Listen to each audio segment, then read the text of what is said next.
Hey, good morning, everyone. Welcome to day two of week four of our online management training, uh, sponsored by the Commission on Higher Education and implemented by Museo Kordilyera. So previously, yesterday we had a very interesting talk on doing photography for museum artifacts with Ompong Tan. So it was said there that you don't need expensive equipments to do good photography, but you need a proper lighting system, a good camera, and also the knowledge of objects, no, in doing photography for your objects. So today, for day two, we are delighted to have with us Professor Boots Herrera, uh, Director and Chief Curator of the Ateneo Art Gallery. Previously, we had her in level one, where she discussed the value of museum artifacts. No, that this is more beyond the monetary value, but as well as the cultural value of these artifacts. So in level two, we will have a deeper discussion regarding this matter because a lot of our participants are asking on how to evaluate their own collections in the museum. Okay, without further ado, let us welcome Professor Boots Herrera from the Ateneo Art Gallery. Hello, Boots. Good morning. Hi, good morning. Sandali lang.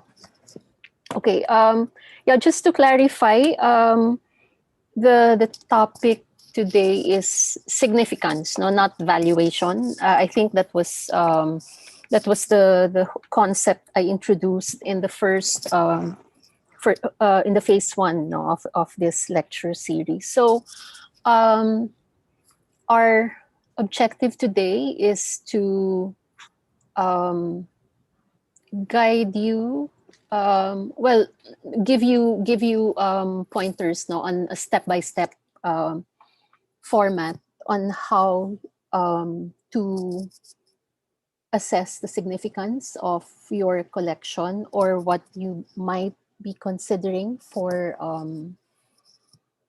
acquisition, no? So let me start.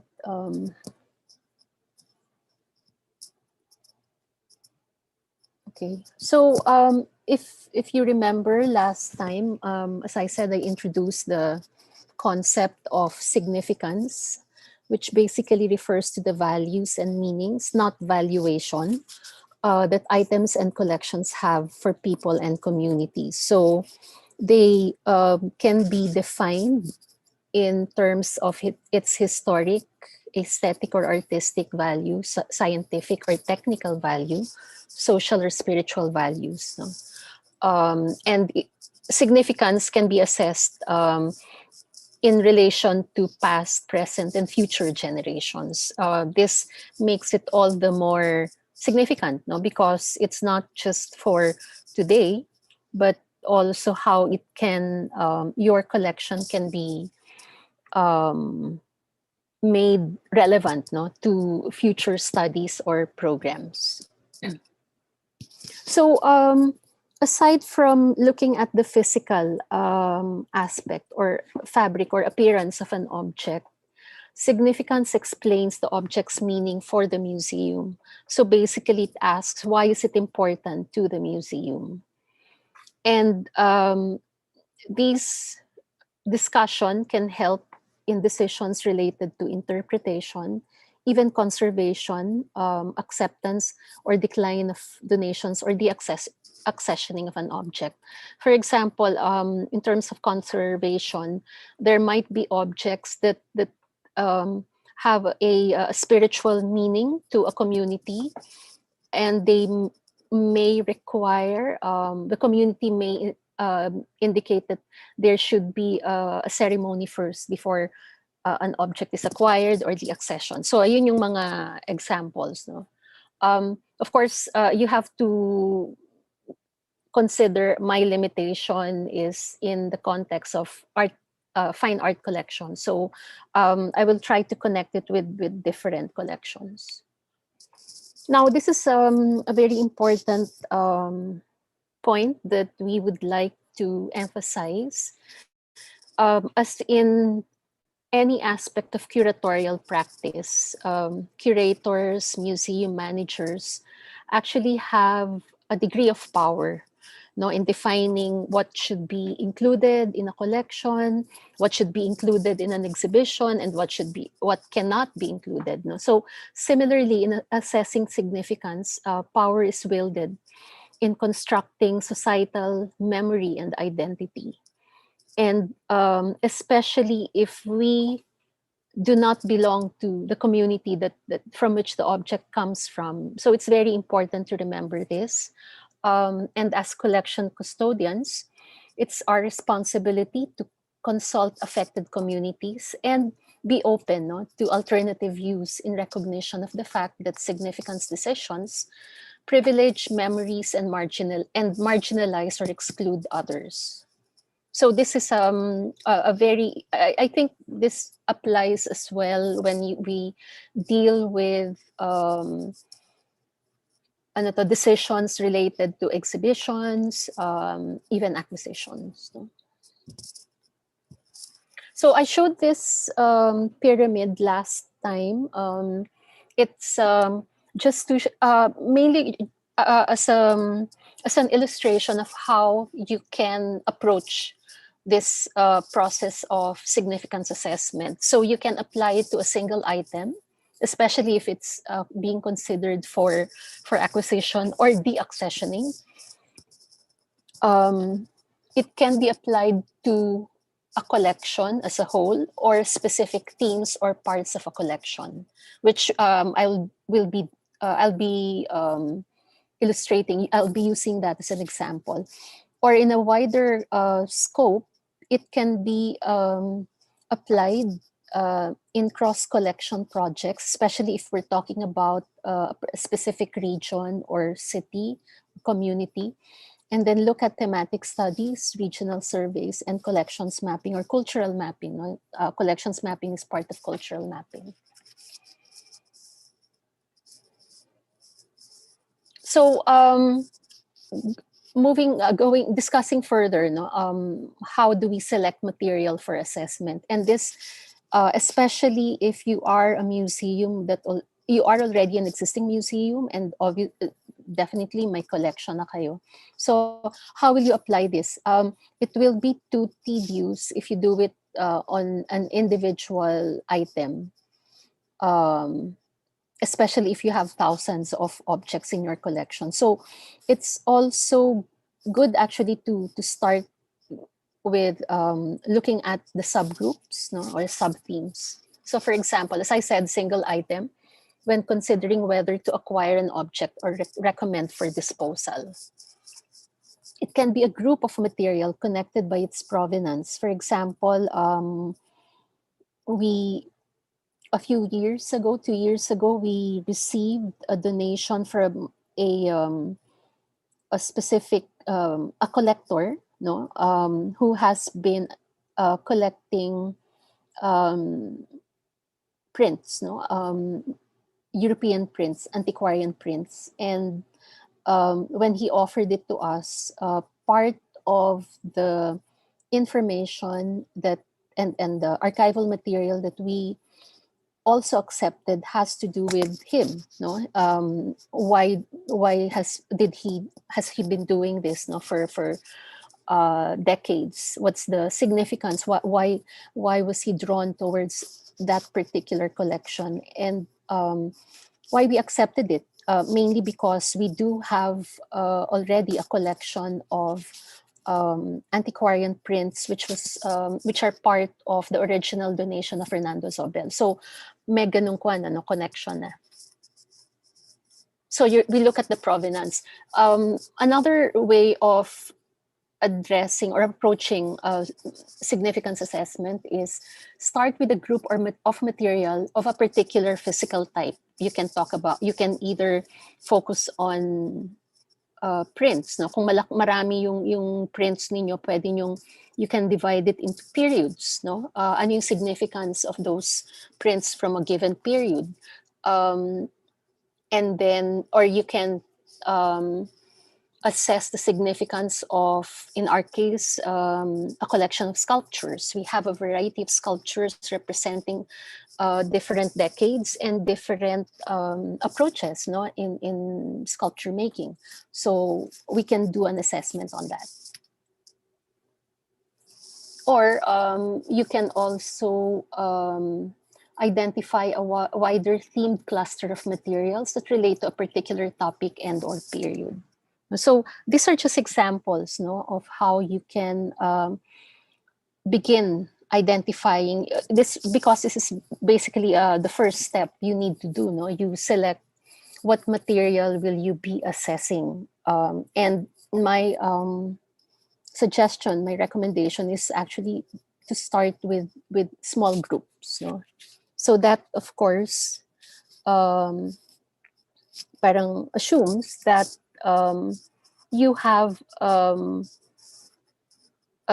a deep understanding or knowledge, or yeah, knowledge of your collection in terms of scope, so that you can identify which clusters you want to prioritize for significance assessment. So this is an example.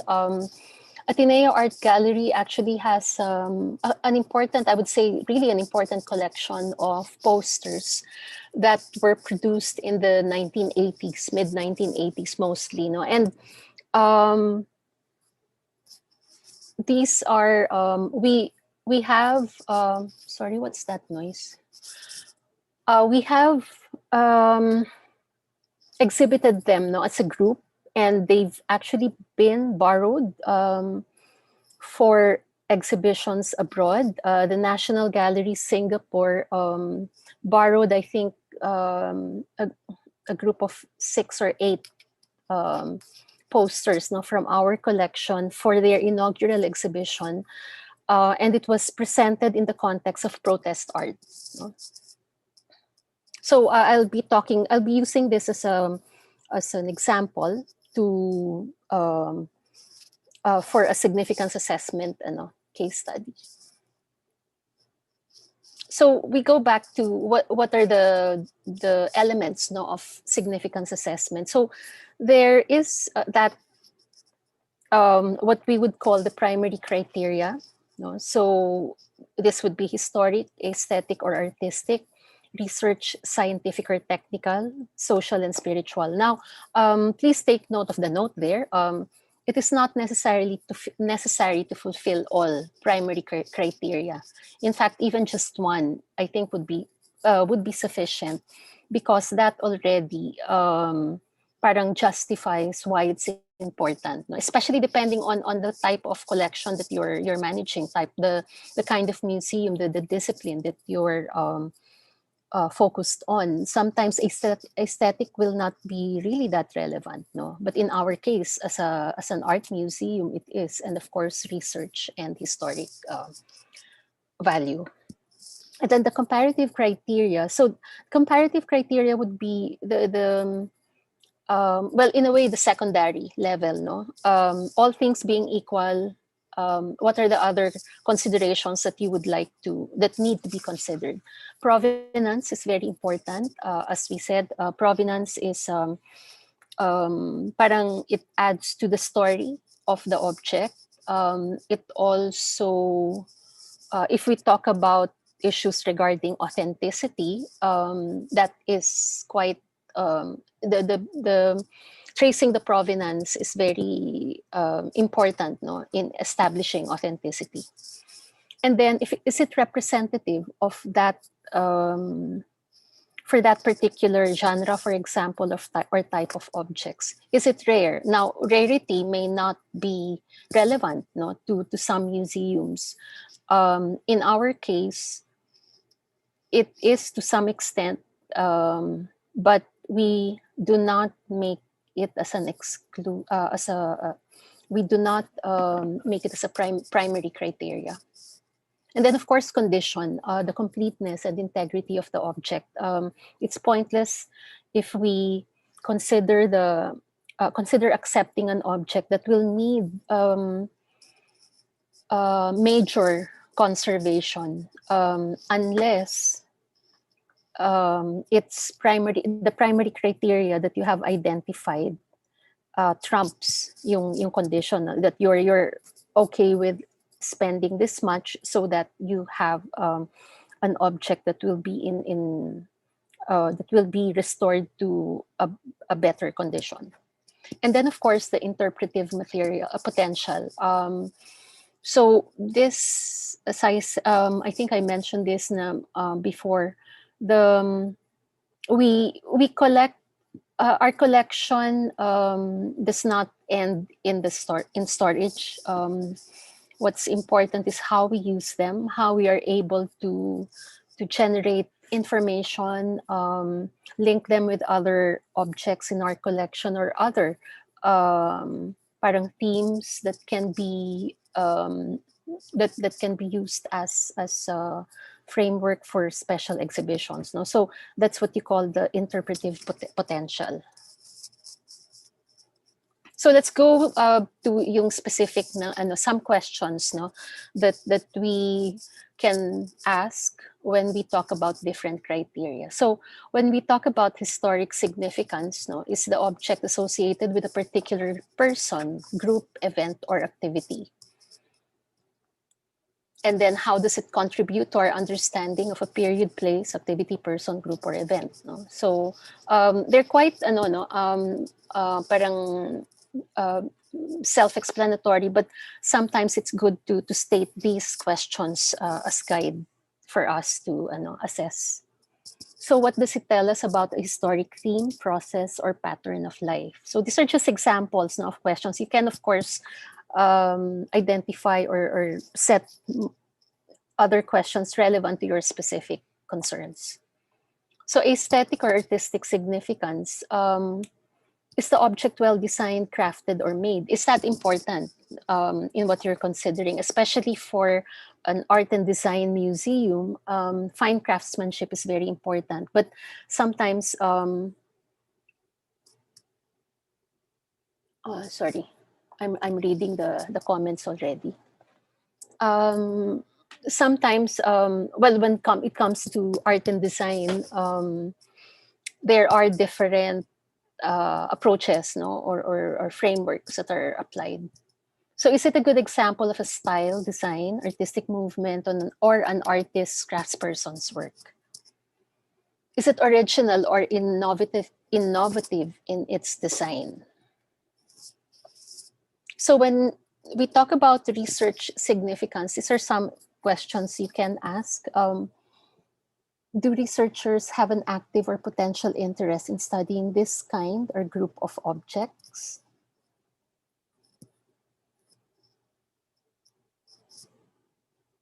And what aspects of it, what aspects make it of research interest? So in the case of the poster, the set of posters that I showed and I'm showing individually here, we can talk about in terms of graphic design, yung design approach in poster making in graphic media, no, in the 1980s, because as you can see, there is a very distinct approach, no, dun sa design ng mga posters. Or you can focus on the artist, in this case, Jose Tense Ruiz. We actually, if you go to our website, the Ateneo Art Gallery website, when you click on the work of, let's say, Jose Tense Ruiz, it will also show you other works by the artist. No? So, but they're not posters. One is a sculpture, actually, and another is a painting. But it connects this one object to the other objects by the same person, by the same creator or maker.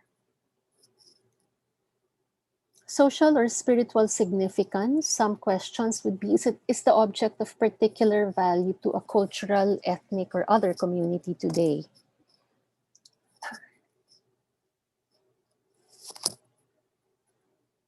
And then, has the museum consulted relevant community about its importance to them.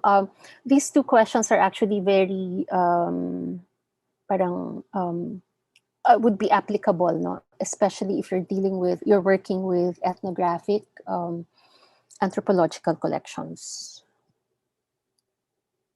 So the comparative criteria in terms of provenance, so who made it, who used it, or who owned the object, where, when, and how was it used, or when was it made? Is its source well documented? Again, yung ano no, yung provenance na yan. Provenance also, the third question, is its source well documented, in a way touches on the legality of transferring ownership from the source to the museum. So of course that when we talked about collections management 2 weeks ago, we noted that that is an important part of assessing whether an object should be acquired by a museum or not. Kasi kung hindi legal yung ownership nung nag-offer sa inyo, the museum will be in trouble. No? I mean, that's a problem we don't want to be subjected to or worried about. Okay. The comparative criteria of representativeness. So is it a good example of its type or class? Is it typical or characteristic? No? So just some ideas to think about. This is actually going to be a quick presentation. Okay, so comparative criteria of rarity. Is it an unusual or especially fine example of its type? Again, these questions may not apply to all types of collection.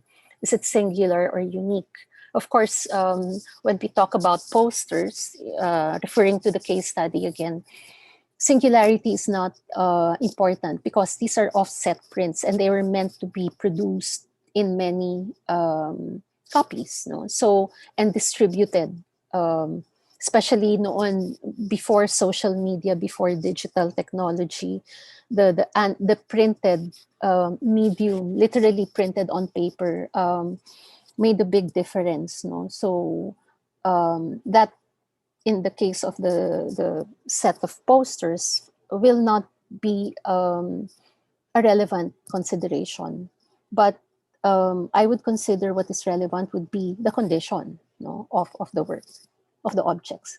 Is it particularly well documented for its type or group? Does it have special qualities that distinguish it from others of its type or group? So again, we go to another comparative criteria, the condition, the integrity, physical integrity, if it's intact. So is it in an unusually good condition for its type? Is it unusually intact or complete? In some cases, for example, in numismatic and philatelic collections, I think yung mint condition is a very important parang factor when looking for, when acquiring objects, or at least when these are appraised, no? So yung it's usually indicated if it's in mint condition, meaning hindi pa nagagamit. Does it show evidence of the way it was used in repairs or adaptations? Sometimes there are objects that become more interesting after they've been used, no? So I think you again go back to the concept of mint condition is not always relevant to all, no? Like if you're working with a city or rather a community museum based in an agricultural county, for example, and so hindi importante na makikita nyo mga bagong tools kasi parang ibig sabihin they were not working, no? they did not use them. So yung again, we go back yung comparative criteria. This may not apply to all collections. No? Is it still in working condition if a functional object? No? So this can be an advantage if you would like to show how a mechanism, for example, works. No? So that might be an important criteria. Is it in its original unrestored condition? So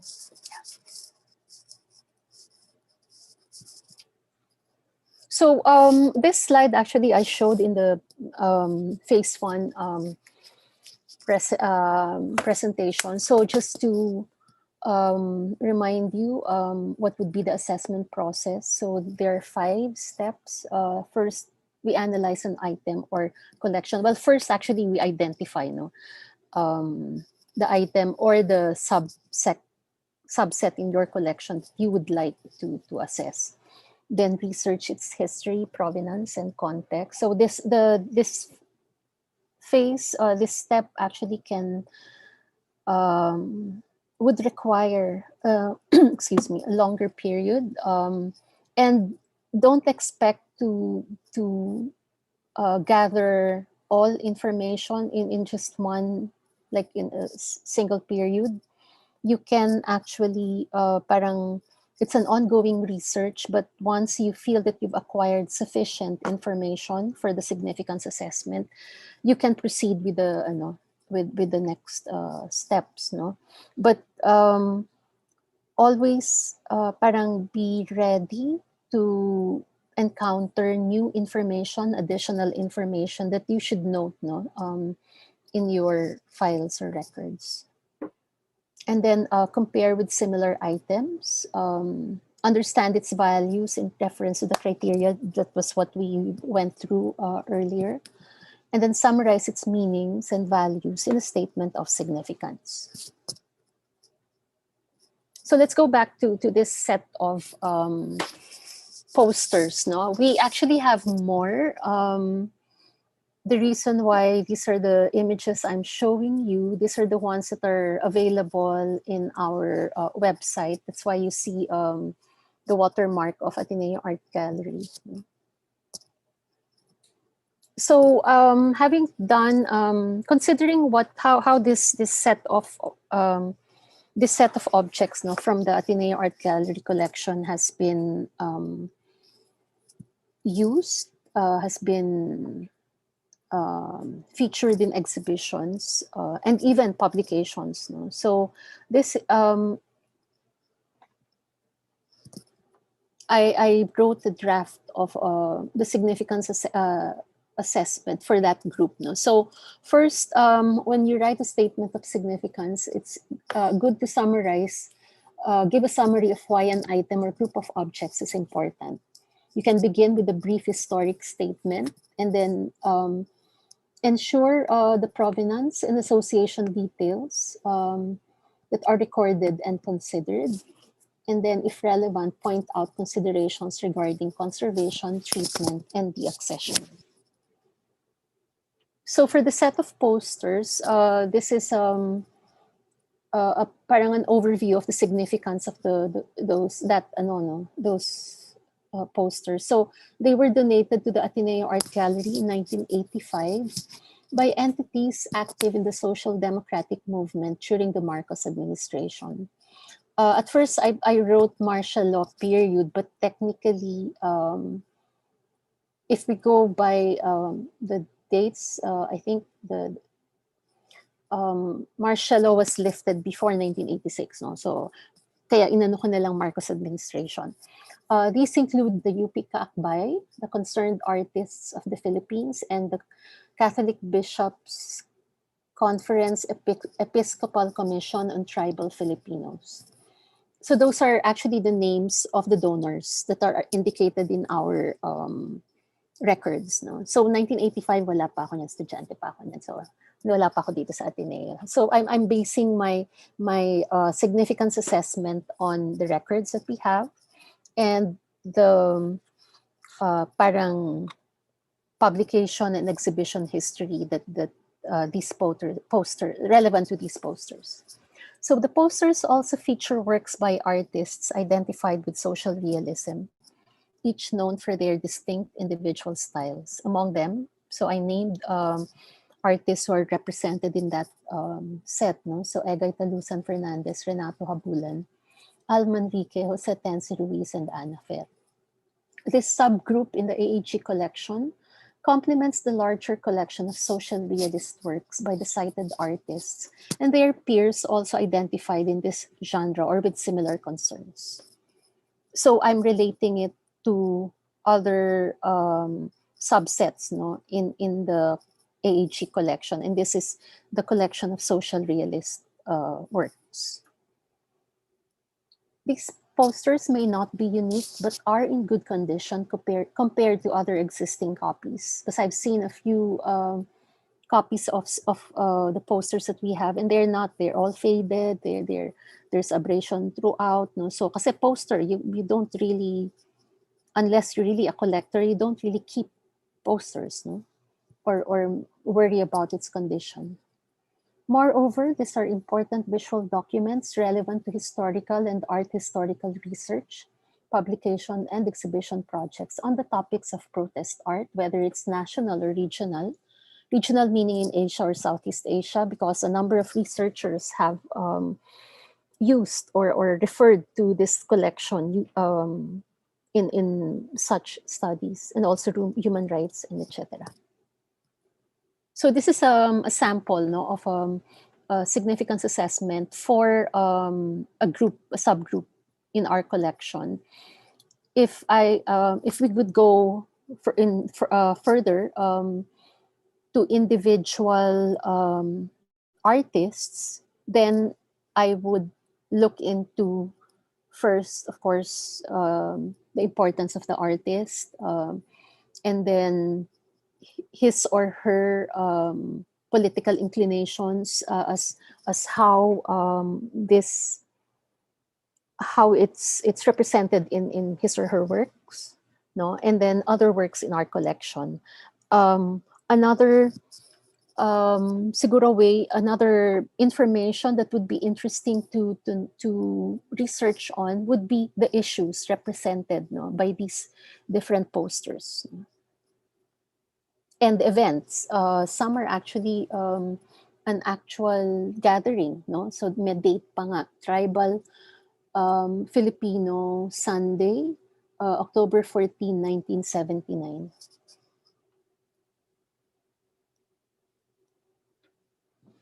So as I mentioned, don't forget to note additional information gathered even after you've written the significance statement, no, because that's all. It's a common occurrence now. When we're not looking for information, we come across it accidentally, and sometimes we forget. So it's always important to take note of it, and then review significance statements regularly from time to time. Maybe you can even put it in your collections management policy that you will review significance statements or assessments every 5 years, no. So that can be followed, no? So which means it's also important to date the significance statements that you come up with, para meron din kayong record, kailan ba to, tapos kailan natin kailangang i-review. But of course, if there is a reason for it to be reviewed even before that period, then by all means proceed. Okay, so this ends my presentation. It's very quick, 30 minutes. So I think we have more than enough time to answer some questions. Thank you. Okay. Thank you so Sorry, much, Boots. mabilis. Thank you so much for that very informative presentation. So we have some questions pouring in from Randy Nobleza.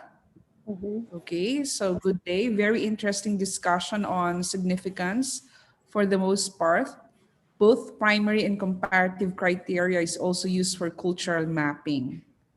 So is there a more objective or quantifiable way to determine significance? I don't. Um, I, I I would say no. When you say objective and quantifiable, you're referring to ano parang definitive statements already, and I think we have to be open to that when we talk about cultural objects, especially. They are subjected to different interpretations. So kaya yung kasi you're not unless you are sure that you have covered all bases, no, then maybe. But I would I would not encourage yung saying na definitive yung statement. Kaya nga importante nire-review eh. No, so yung pagiging objective, kasi what we do when we curate exhibitions, there is also a degree of subjectivity kasi we're looking at it from a specific point of view. No, so I think the main purpose of assessing significance is to record all relevant information, but they may not necessarily be objective. I hope I answered the question. Yeah. Okay, there's a follow-up question from Randy Nobleza. Can you elaborate more on interpretative potential? So this might be the most difficult to write about the significance of Yung artifacts. interpretative potential, it's basically, does it relate, well, one, does it relate to other objects in your collection? Kasi kung mag-isa lang siya, di ba? Bakit nyo i-acquire? I mean, how does it relate to the collection that you already have? Because that will enrich understanding of a particular concept, a particular genre.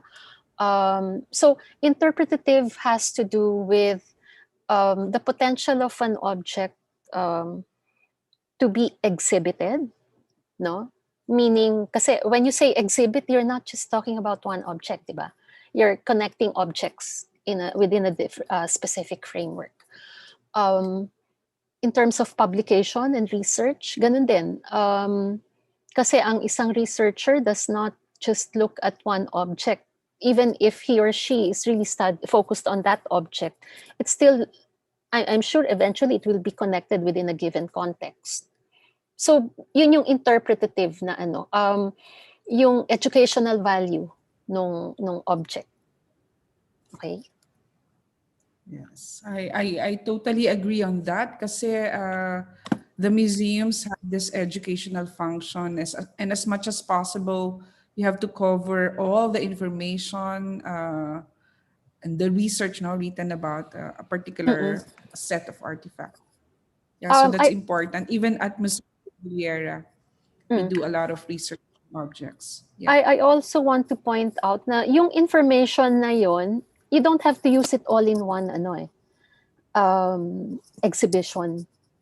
That's not, I think hindi kailangan ganun yung kwan. But what's important is you have it on record, and so that researchers who have access on your records, access to your records, are able to read that and then perhaps make further studies or conclusions or connect it with other ideas, no? So, and that actually enriches your collection.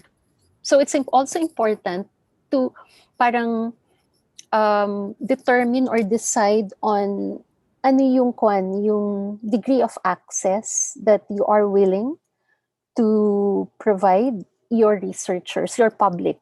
So pwede kasing hanggang researchers lang ang makakabasa ng significance assessment nyo. It will not be published online. Kasi pwede naman ganun. Para klaro din kayo na yung gumagamit nung information that you've recorded are really serious researchers, hindi yung tipong gagamitin sa very parang we're more parang we're more interested with academic, no, parang uh, context of using information that we provide, especially for researchers. Okay. Thank you so much, Butch. There's a question from Kelly Ramos from Cagayan de Oro. Yes. Hi, What's Kelly. your advice? What is your advice for closed collections? And we don't. They said she said they don't have a program for new acquisitions yet, or should they have Mm. one? Actually, when you say closed collections, ibig sabihin hindi nag-expand, no? But not necessarily hindi accessible. Tama ba 'yon? Kasi kung hindi nag-expand, I think it's okay for now.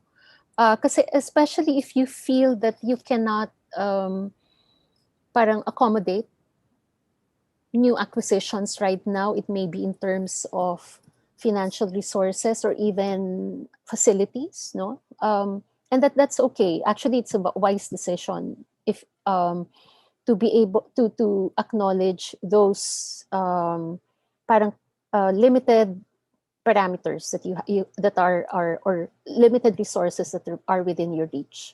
So okay lang yun. Baka nga this would be a good time for you to focus on coming up with a collections management policy and then looking at doing a significance assessment for your collection. So take advantage of this period while you are not acquiring. And if you are still in the process of um, preparing for to open your museum, you're still in the process of developing your exhibition programs, no? So this is actually a good time. It's a luxury that many museums like us do not have, no? Parang we need to have an active exhibition program given that we're a university museum, even if we're still closed, no? So we work on that. Tapos yung collections management, ngayon ang dami naming mga, hindi naman ganun karami, pero merong mga pumapasok na donations that we need to address, no? So you're actually in a good position. Take that as an advantage, Kelly. Thank you, Boots. I think this also works for other HEI museums now, no, na currently closed. Mm-mm. So they can actually work on their collections. Like for these previous exercises, we have this cataloging, condition reporting, photography, and of course, Oo. assessing significance. Yeah. So I think for our HEI participants, take this opportunity to look at your collections and work on the paperwork's biography of your artists. All right. So we have more questions here from an anonymous attendee. Can it be possible that the artifacts or artwork not significant in his or her time, but become more significant today? Actually, yes. I would say this is very possible in the context of yung fine arts, yung art practice, for example, ng isang artist. We've come across parang instances wherein a particular work or part of an artist's practice was not really given much attention when he was alive. But in the course of our research, and this was for an exhibition project, we were and presenting this set of works, no, that were practically unknown. Parang nagkaroon ng appreciation.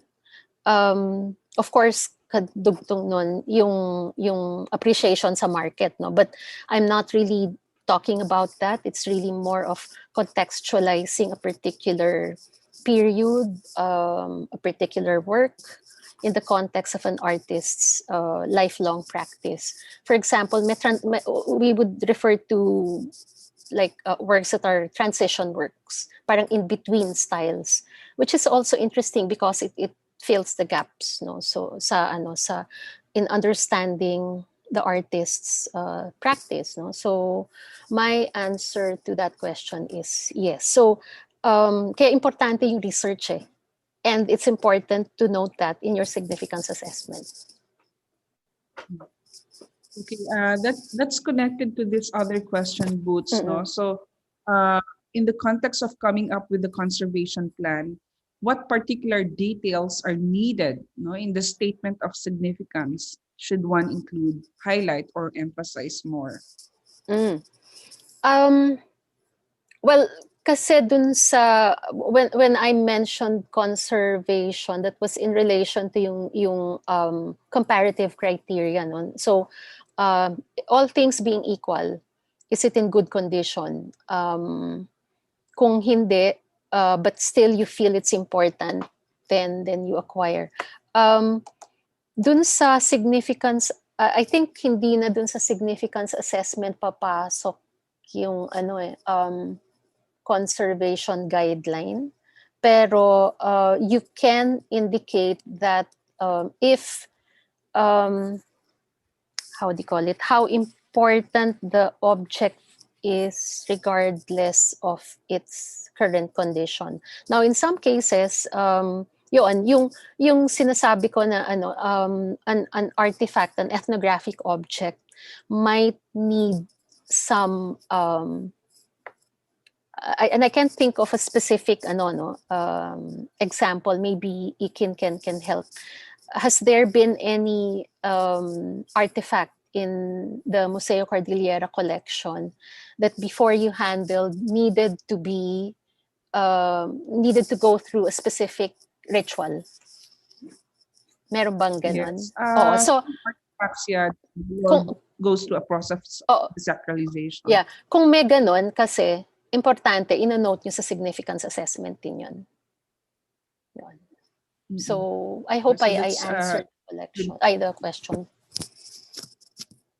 yeah, some of the Mosaic Cordillera artifacts, we have some ritual objects also. So before we acquire, we actually ask the donor if this has been desacralized or the provenance. No, so Oo. importante yung information. Oh, kasi yung concern na yan is not too relevant to us, no? So that's why it's good to have these parang discussions. Okay, in relation to that, let me just highlight Raymond Estrada's question, no? So related to what we discussed earlier. This question is a little off tangent, but connected to the spiritual significance of an object or amuletic or talismanic objects that were donated to a museum without being intentionally disempowered or deconsecrated. Okay. Is there a need for them to be disempowered first before displaying them? Ikin, I think you have a better, you're in a better position to answer that. I think I'm not sure what kind of artifacts are this, Raymond. Raymond is from Museo Isarog in Camarines Sur in Uruguay. So I wanted to know what are these objects. But since if they have been desacralized, then you treat it as an important artifact as well, whether desacralized or not. Take on the biography of that object before you can actually display them. No? So a lot of research should be done, a lot of, mga information na kailangan, especially kung dinonate siya, who are these people who used them before, paano ginamit, etc. Siguro yung isang question na, I'd like to ask a question related to that. When you exhibit it, is it important na meron pa rin siyang spiritual power? Kasi hindi na, di ba? Naging artifact na siya. Object. Oo. So but, Raymond said this is like an anting-anting. Oo, yeah, I would, that's what I thought. No? So, pero mga anting-anting kapag naka-exhibit,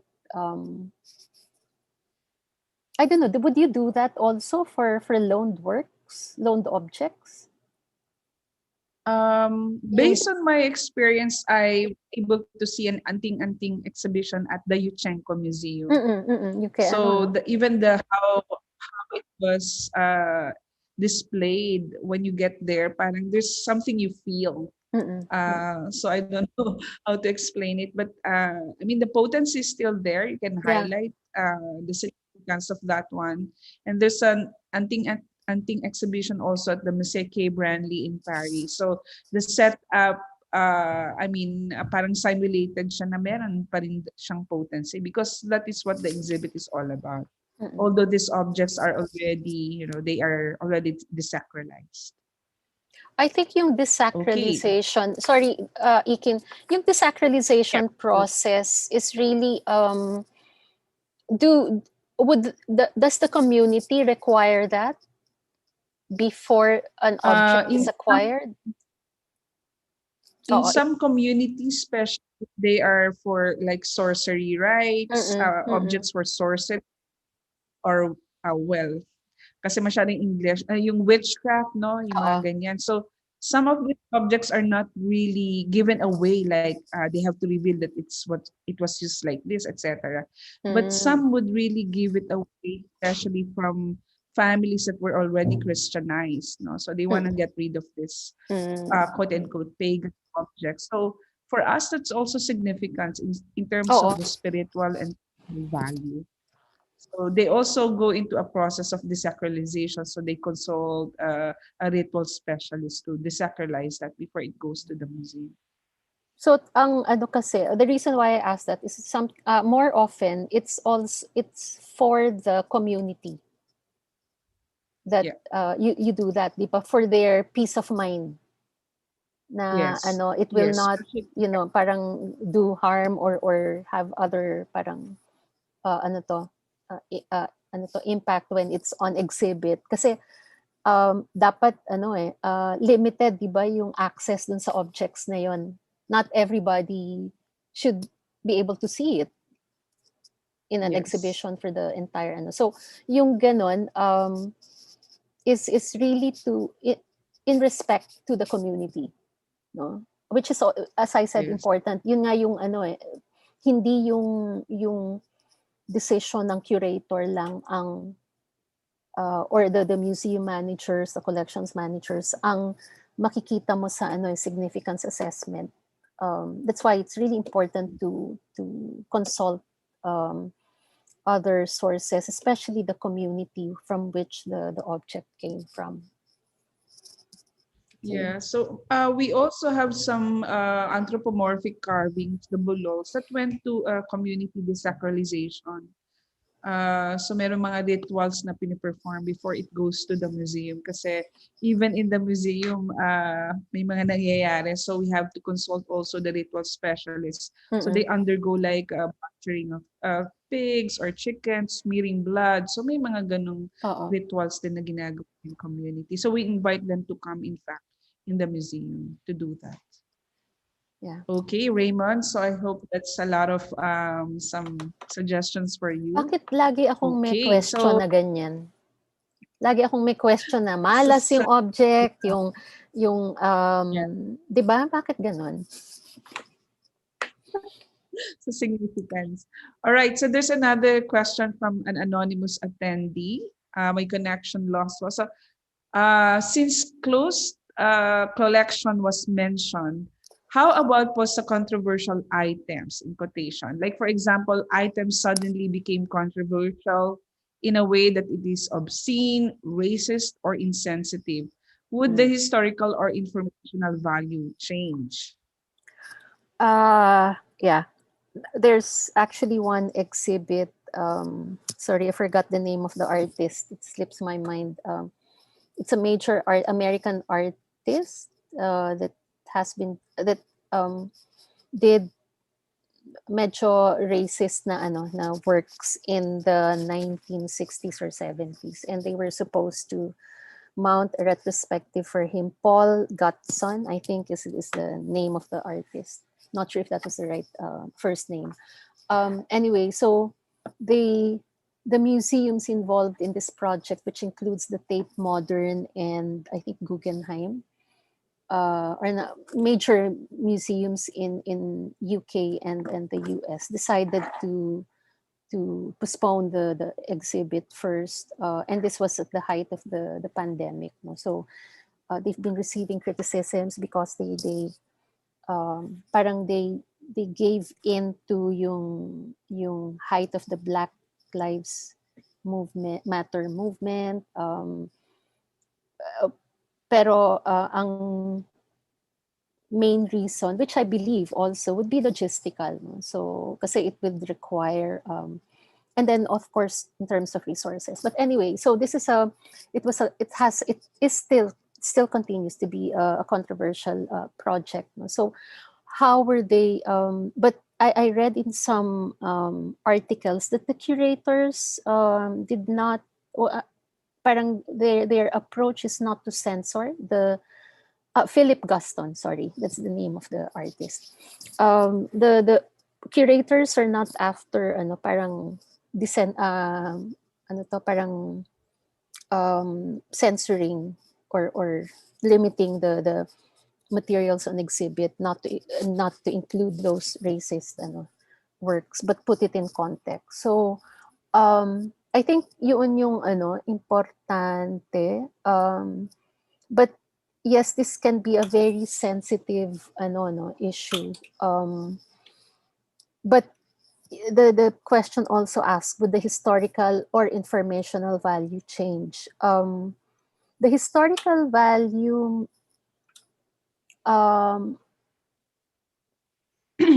actually not change, but they're all important. I would say they're important. So if a museum decides to exhibit these so-called controversial items, I think it's important for the museum to provide context. No? Controversial ngayon, pero baka noon, bakit hindi controversial? Tapos, pero bakit ngayon nagiging controversial? So, I think it's important, what you can do is provide the viewers, the guests, the visitors, parang tools to assess and parang draw up their own conclusions. No? Rather than just completely putting the objects in close quarters in the dungeon, so to speak. No,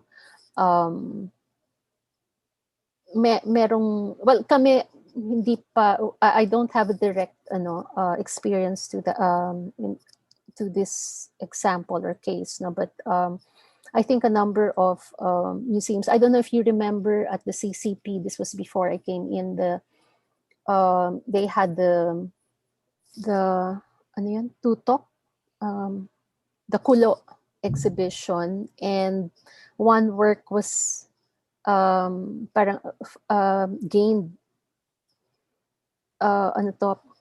much attention because of the controversial elements in an artist's installation work. The context then was, if I remember right, it was supposed to be part of the 150th birth anniversary of Jose Rizal. So it was a group of artists from UST, and they came up with an exhibition. So they're contemporary works. So one artist, this is Medeo Cruz, no, and pero yung work na yon has been or variations, iterations of that installation has been exhibited here in Ateneo and then in other places. Pero doon parang hindi siya nagkaroon ng ibang meaning kasi nga at that time the RH bill was being considered, tapos syempre yung yung position ng church. So a lot of complaints actually came from the Catholic community, no? And that eventually led to a very serious incident wherein a visitor tried to put the installation on fire, no? So, and that eventually led the CCP management, the board, to decide to close it a few days early before its closing, actual closing. So that became an issue. A lot of so what's my point here? Yung ang feeling ko, it could have been better managed, no? If there was a statement from the curator, from the museum na before, kasi enclosed yung area, it's not like makikita mo agad. Enclosed yung installation eh. So that was actually good na inano nila, parang may control, no? Dun sa pagpasok. So pwedeng sana nadagdagan na naglagay ng disclaimer na medyo culturally sensitive yung material. So if you have ganyan, any issues with religious iconography, yung ganon, so pwedeng may disclaimer na ganon. No? So ano nga ba yung question? Yung controversial. So yung controversial, yung kasi, yeah, because of yung political correctness na ano na, which is, I'm not saying it's not good, no? Kasi iba na nga yung context, yung lens, how we look at objects now.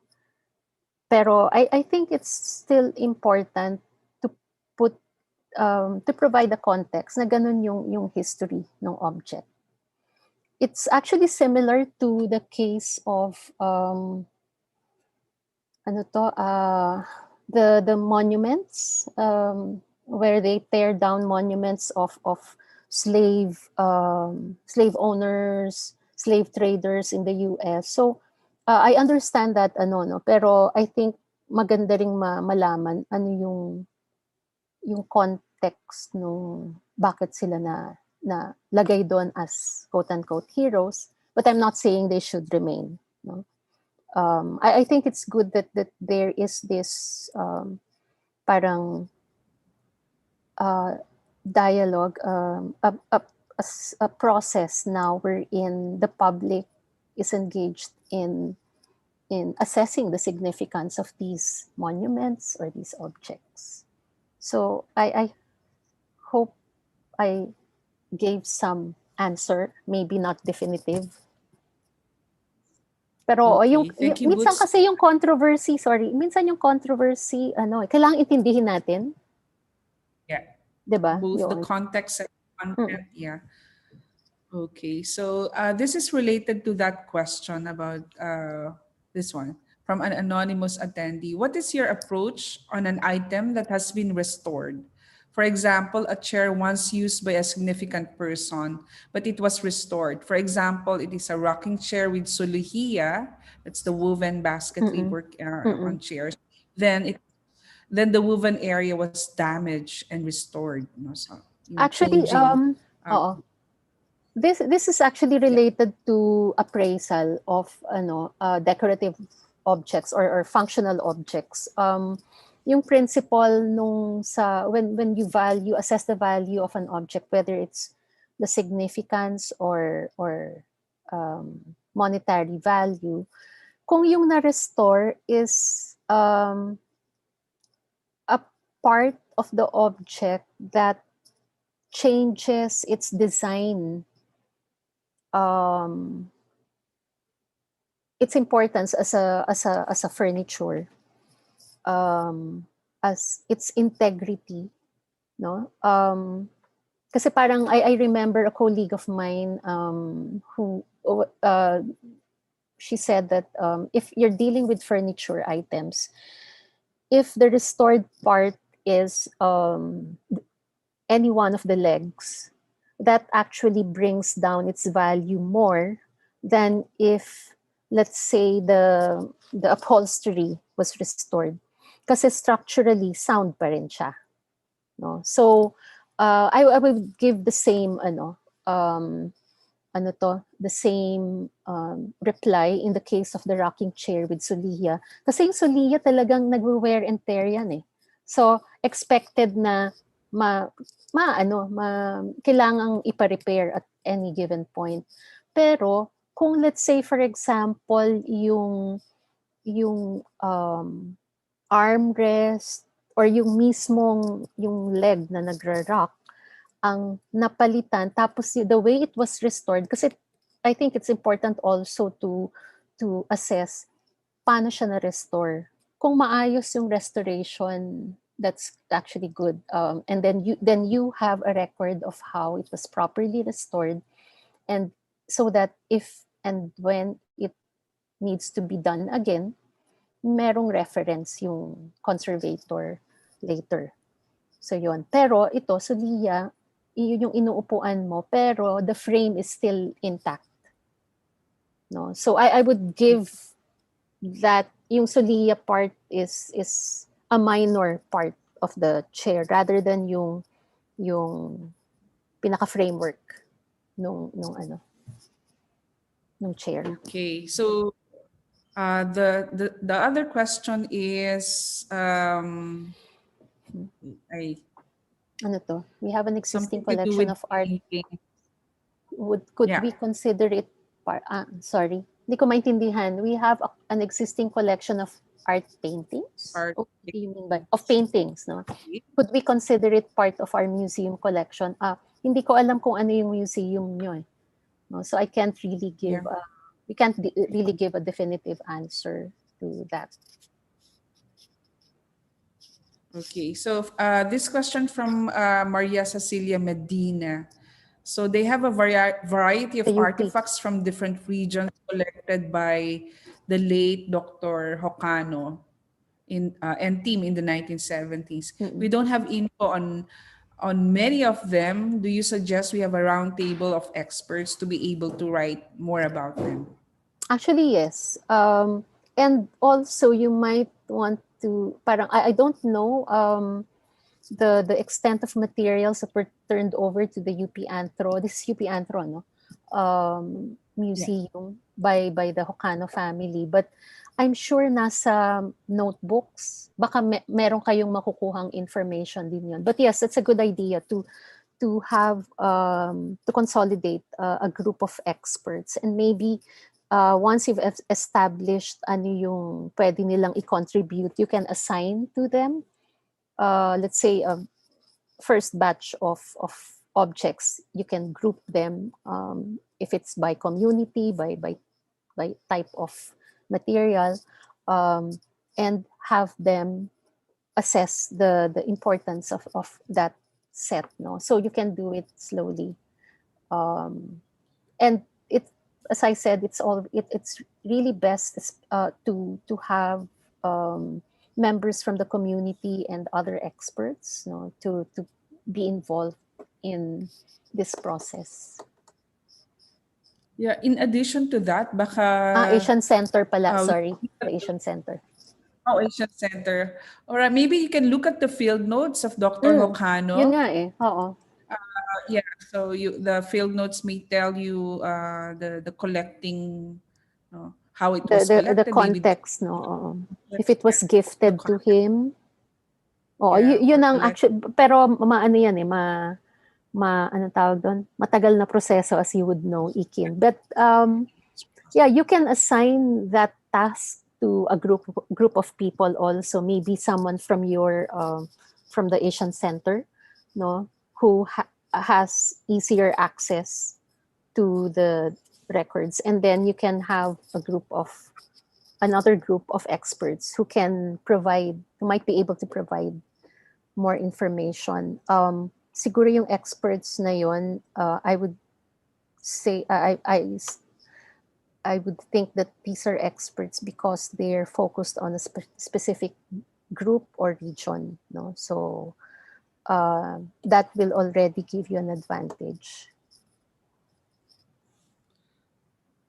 Okay, Boots, we have questions from YouTube. Ito yung tanong nila. Okay. Can the significance of an artifact increase or decrease over time depending on the social or political timeline? Should this be considered in what artifact to accept or decline or even the accession? Parang ang daming parts nun. Nasaan na nga? Sorry. First is This one. Can the significance of an artifact increase or decrease over time depending on the social or political timeline? And the second question is, should this be considered in what artifact to accept or decline or even de-accession? So dalawa yung tanong niya. Oo. Well, yes to both. But I just want to note, you have to be careful with the accessioning. Yung pagbago ng significance may not necessarily be a criteria to the accession an object. Kasi yun na nga, like what you said, nagbabago through time. Kasi once you remove an object from your collection, that's already permanent eh. So ang ano ko lang, just a warning na be more mindful, be more careful when you are using the significance assessment as criteria for the accessioning. Kasi merong other because that may change, no? In after 5 or 10 years. So yun lang. The answer to your question, yes, pwede.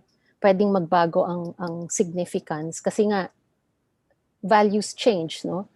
And as I said in the first part, these assessing significance assessment considers societal values, and these values can change. But I would not, as I said, use it as the main reason to dispose the accession an object. If it's putting the collection to physical harm, I would consider that. But not just because its significance has changed. What's important is for you to record ano yung changes na yun. Because that actually can provide interesting research material by itself. No, the changing values of changing significance of an object, that can be a research paper. So may interpretative value siya, no? Pero not to really the accession agad. Okay.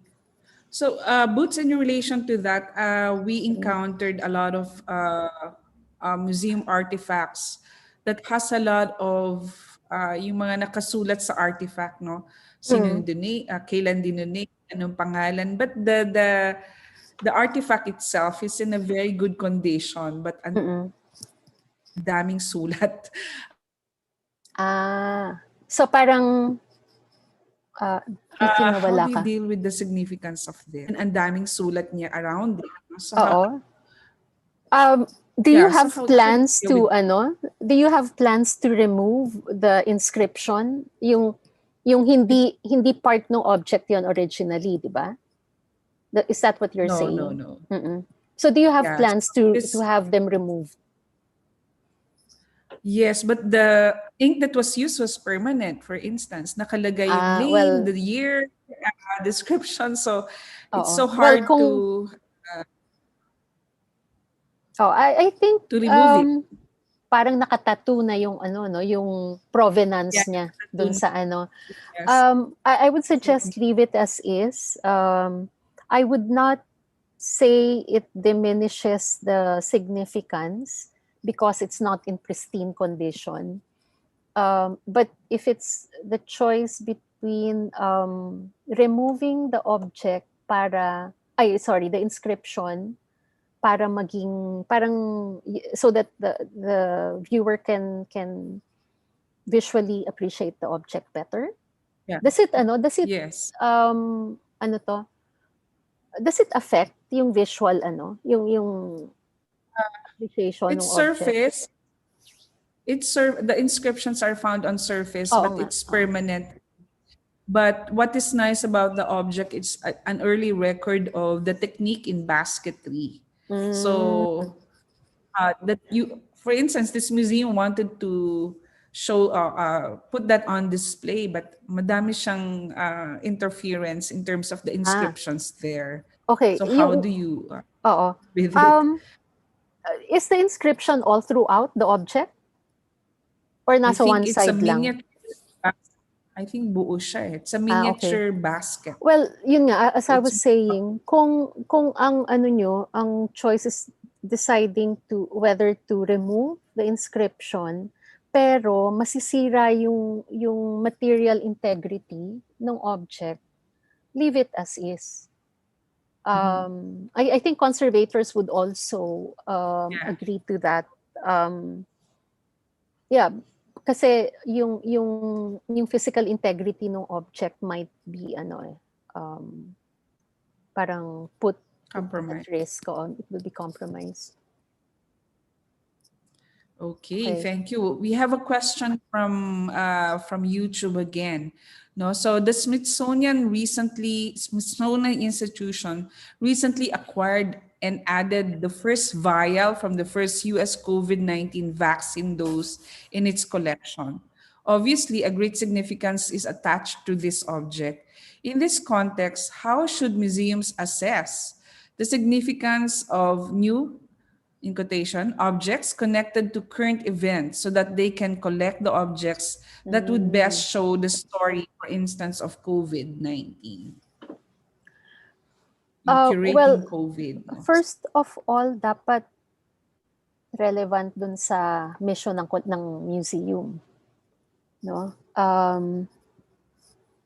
I think especially for a science museum, it would be important to parang begin considering an acquisition program that will address this historical moment that we're in, no? Um, Pwede kasing ano you can do preliminary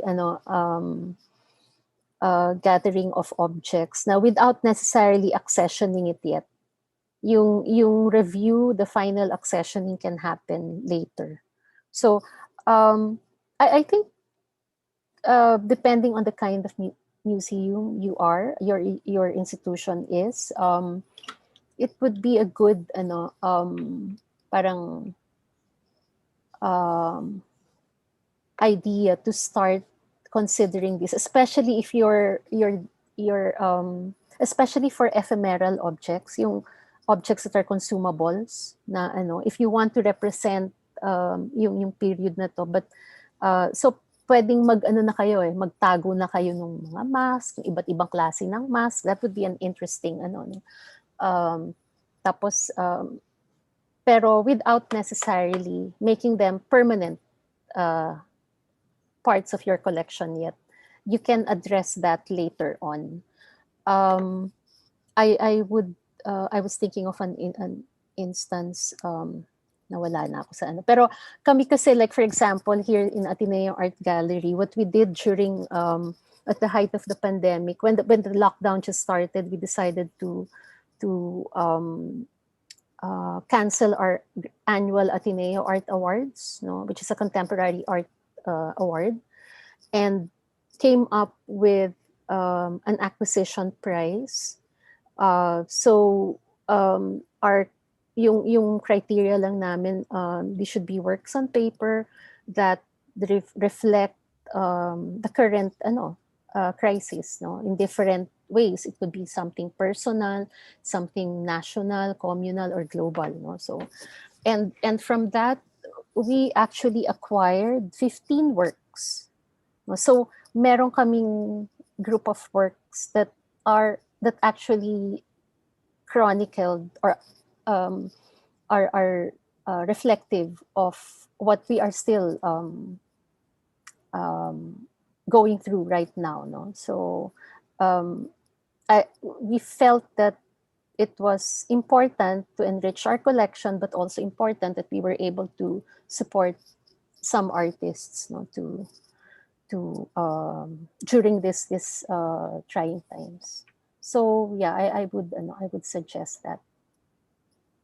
Thank you, Boots. Sa Museo Kordilyera, at the Mm. start of the pandemic, UP Baguio led the task force PPEs. So we produce PPEs, we produce masks. So we have collected a few samples of that and from Mm-mm. our local weavers. So they donated some samples of the first mask that they produced, no? So we have a collection of masks here Oo. from all over northern Luzon. We're still doing a curatorial work for this Mm. for exhibition in the future, no? So meron Oo. kami mga collections of different Yeah. masks. All right. Question from Manolo Peñaflor. Thank you so much for the pointers regarding the controversial issues on artwork, specifically the disclaimer. May I ask, what if the artist will Mm. choose not to put disclaimer on his Mm. or her artwork since Um, he or she wants to really interpret her work? mm. Who should prevail? Is there a law or protocol regarding the disclaimer to be put in an artwork with a very sensitive Mm. theme? This is actually a very good question, and it addresses parang the matter related to curatorial practice and ethics. Kasi dito sa yung disclaimer na yon, kasi curatorial work requires a lot of negotiation. Whether it's with the artist, with collectors, and with your public. But you have to, what's important, I recently gave this lecture to my class, no? The curator's role is to to link the artists and artworks with the public. And to be able to do that, you have to find parang ways that the public will be able to physically parang in physically interpret, not appreciate, kasi when you say appreciate, laging positive yun, no? Physically respond, no, to the artwork, and even emotionally and mentally. So yung disclaimer na ganon, you're not actually changing the work. You're just telling the potential viewer na pag pumasok ka dito, baka ma-offend ka. May mga ganitong issues. So, we're just warning you. Hindi yung tipong papasok sila tapos magugulat, ano to? Yun, that's what I'm saying, no? We and I've done this to some in different in a few cases, no, na more often the artist actually appreciates that, no, kasi you're not censoring him or her, you're not changing his or her work, you're just making parang preparing the viewer what to expect. Kasi I think that was a very big factor that led that issue to blow up, to yung controversy blew in parang big proportion already na hindi na manage, no? So, and that's the role of the curator. I'll give you an example. Recently, in an international exhibition, a Filipino artist is featured, and then which required viewers to physically interact, go up the works, the objects that he fabricated, he created, and he made sure that they are of physical that they are structurally sound. But then, but the objects, the works have to be placed in a dark room. So kung dark yung room, ano yung isipin ng curator, dapat inisip ng curator, ano ba ang klase, ano yung magiging experience ng visitor?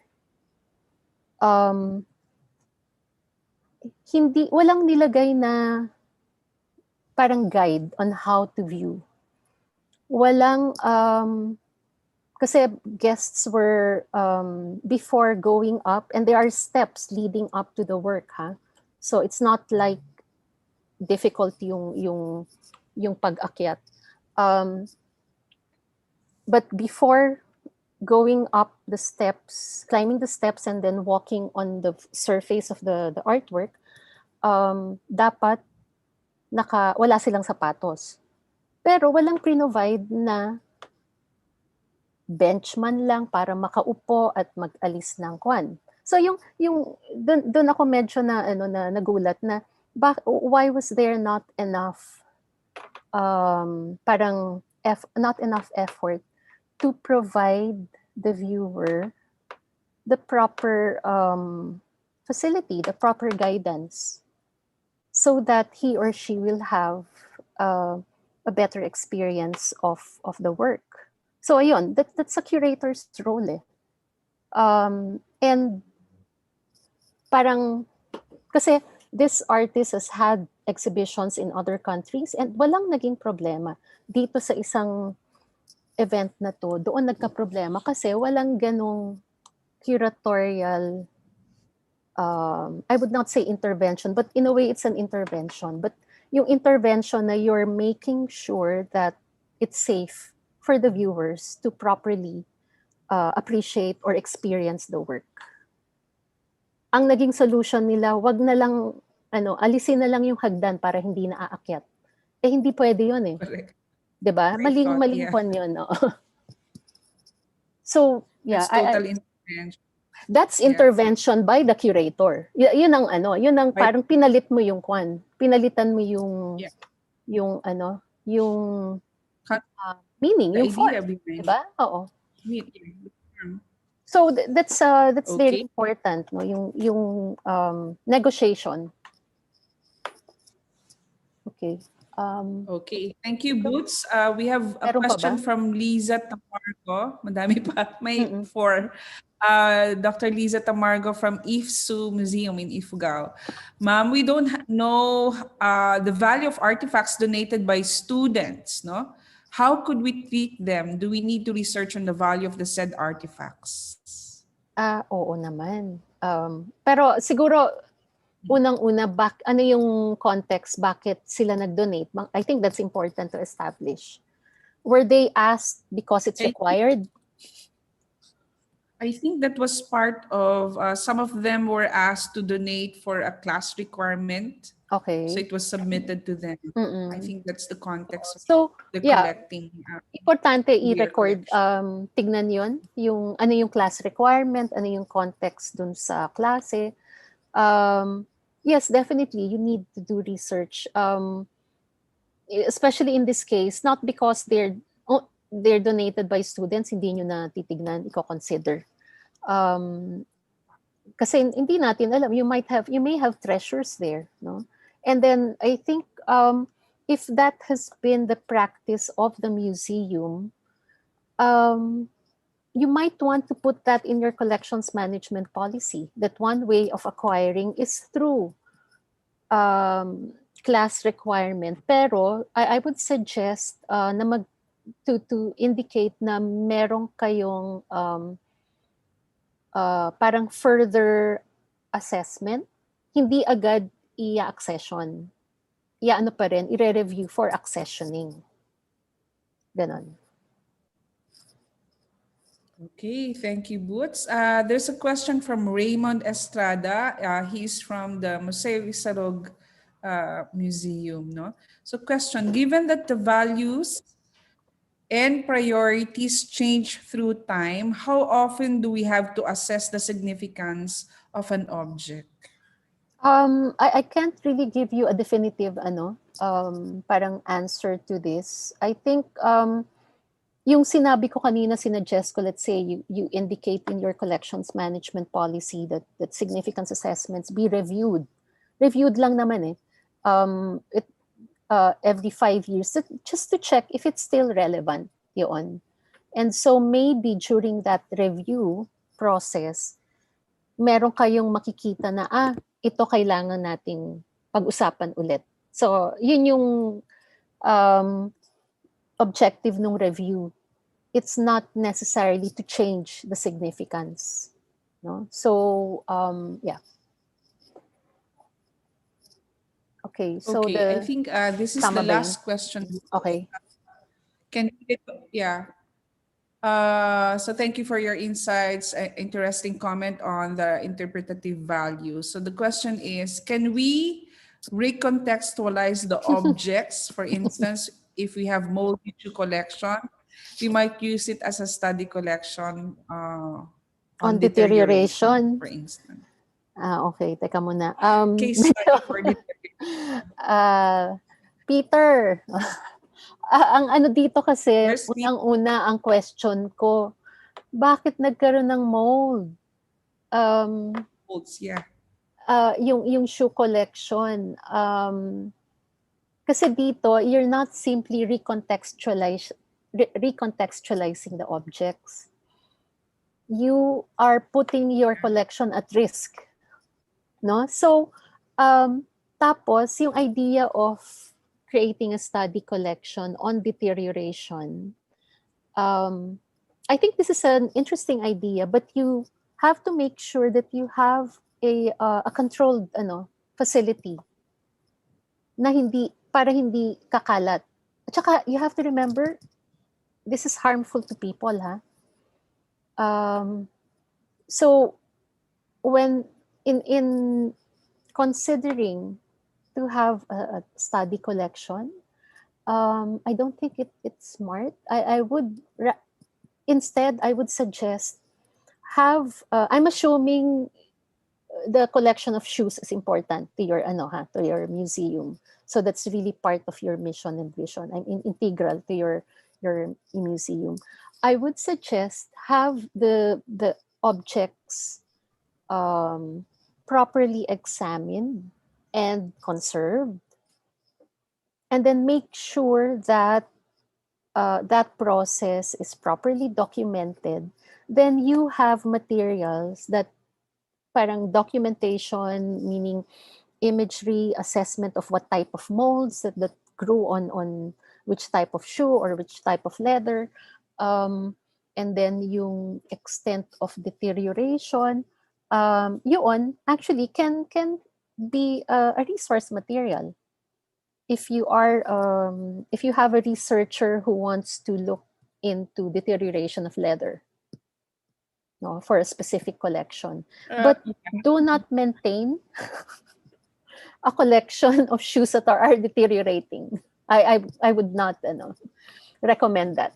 Yes, I totally agree. Yeah, I think the process of conservation, documenting it, and yung proseso ng conservation could be a good case study, but not to Yeah.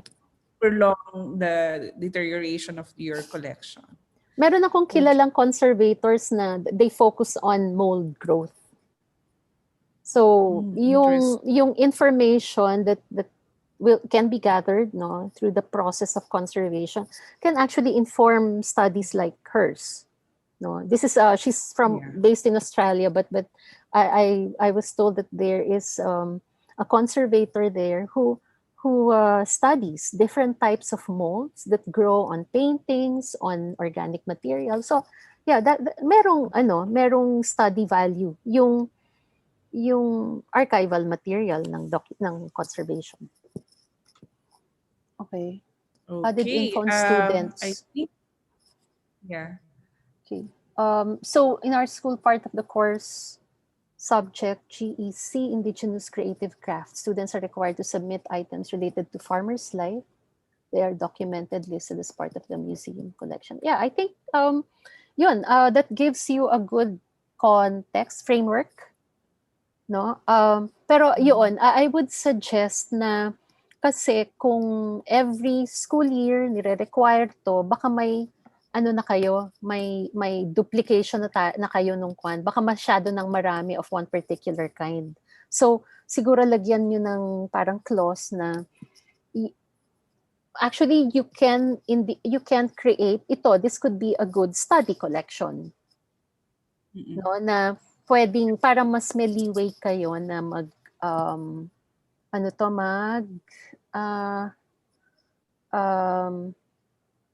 mag-dispose kasi nga yearly nare-replenish siya.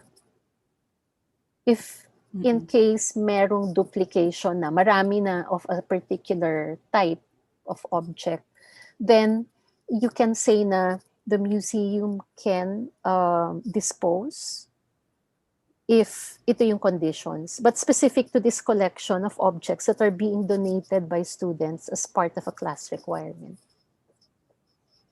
Yeah. Okay, there's a question from Karen Nina Carrera. Most of our collections Original are original letters. letters of Ninoy Aquino and photographs. Some photographs are original and some are not. Do we place accession number for the non-original photos that are not part of the main museum display? Non-original, but those are the only ones that you parang only copy of a photograph that you have. Tama ba yun? Yeah, She has I think, follow up, yeah. Only oo. copy, yeah. Mm-mm. So, yes, I think it's good to accession them, but qualify it as, um, let's say, a photograph, a reproduction of a photograph. Meaning, kinunan mo yung litrato, nasira na yung litrato, pagkatapos, print mo yung picture ng photograph. Ganun. So, yes, I would suggest, I would recommend, it's just a Yeah. matter of indicating ano yung nasa cataloging ano yan eh. It's a part of the cataloging process. So it's not as Mm. simple as saying photograph siya. I-identify mo Yeah. kung original siya or a reproduction of from an original. Okay. So Okay, okay na I tayo. think that's wala na bang questions dyan? Okay, she said thank you. All right, so no more questions for now. So, For now. okay, wala na. It's okay. So So, thank thank you you so very much much. for spending your morning with us, with our participants all over the Philippines. Do you have some last words regarding this topic on how they can go about it? Mm. Briefly. Yeah. Yung significance assessment, it's fairly new to us, no? Kahit nga kami, no? As I said, I'm doing this parang whenever there's a need, no? Because we don't have enough manpower to do it. I mentioned before that I often ask, I used to ask my students to do research to contribute to this. So don't think that you have to do it all in a given time. If you have the luxury of resources, time, and people, by all means do that. But kaya importante you prioritize what you need to assess first, no? Um, para manageable. Don't be overwhelmed by what you need to do. Otherwise, malilito kayo. No? So that's why it's good to make parang sound decisions on the scope. No, you can do it in phases. You can do clusters, um, and then after that, you can go to smaller units, either by sub cluster or by piece. So it's really the whole ano parang the important pointer here is to manage yung process so that you can manage also your expectations. Yeah, that's all. So thank you for Okay. inviting me again, and good luck with the rest of the workshop. Okay. Thank you so much, Boots. We hope Thank to see you you. again in level 3. Meron pa. Meron ba? Thank you so much, Boots. Okay, Yeah, meron pang thanks. level 3. Okay, I think we will have year 2 as well for this online museum management training because I think we had a very good feedback from our participants and how they are helping them in their own museums. Okay, please don't forget to complete our survey feedback form for today's webinar. There's a link there provided. So please do that as soon as the webinar ends because that ends, no? Pag hindi nyo na click and then did the survey, we cannot give you, this is auto-generated. So we give your certificate of attendance for today's webinar. Okay. So next week, that's week 5 of our online museum training. We have our invited speakers. For March 18, we have curating a museum exhibition. This is part 2. We have Dr. Patrick Flores from the George Vargas Museum and Filipiniana Center from UP Diliman. And then we have on March 19, we have two speakers. One is on exhibition development using digital media. The case of the Muntinlupa Museum, we have Miss Charis Aquino Tugade. And then last one, using digital media in museum exhibitions. This is also part two. We invited Miss Everett Chris Miranda again to talk about different forms of interactive media that you can use in your museums. Okay, thank you so much. And I hope you can fill in our survey assessment form for today for your certificate of completion, some certificate of attendance. If you have questions and other queries or other materials that you would like us to acquire or provide you, please send us an email or send us a note at our FB page of Museo Kordilyera and send us a note on how we can help you. So thank you very much and see you all next week, no? For week 5 of our museum online training. Thank you so much and have a good day. Okay, bye Boots. Bye everyone.